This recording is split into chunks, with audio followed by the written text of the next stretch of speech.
প্রথমবার হুইপ ক্রিমের ভিডিও দেওয়ার পর থেকে তোমাদের এত কোশ্চেন যে আমি দ্বিতীয়বার ভিডিও বানাতে বাধ্য হলাম হুইপ ক্রিম নিয়ে।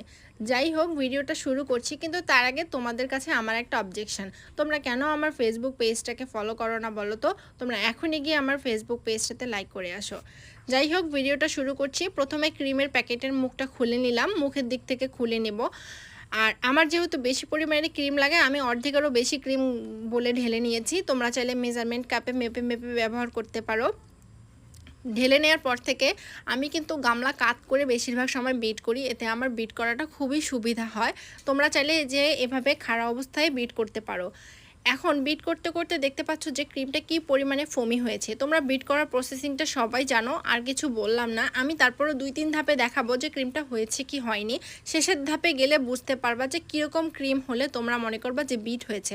যেহেতু গরমের দিন, একটু কাজ করতেই ক্রিম গলে যায়, অল্প কালার মেশাতেই ক্রিম পানি ছেড়ে দেয়, তাই ক্রিমটাকে ভালোভাবে বিট করতে হবে।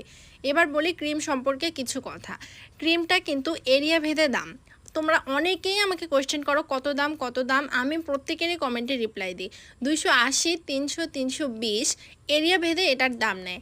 একটা ক্রিমের প্যাকেট দিয়ে 1 পাউন্ডের 4টা কেক তোমরা ডেকোরেশন করতে পারবা। আর ক্রিমের টেস্ট বাড়াতে চাইলে গুঁড়ো দুধ অথবা হোয়াইট চকলেট ব্যবহার করবা, এতে টেস্ট বাড়বে। এই ছিল ক্রিমের আপডেট। এই যে এই পর্যায়ে, লাস্ট পর্যায়ে তোমরা মনে করবা যে এরকম হলেই ক্রিমটা পারফেক্ট।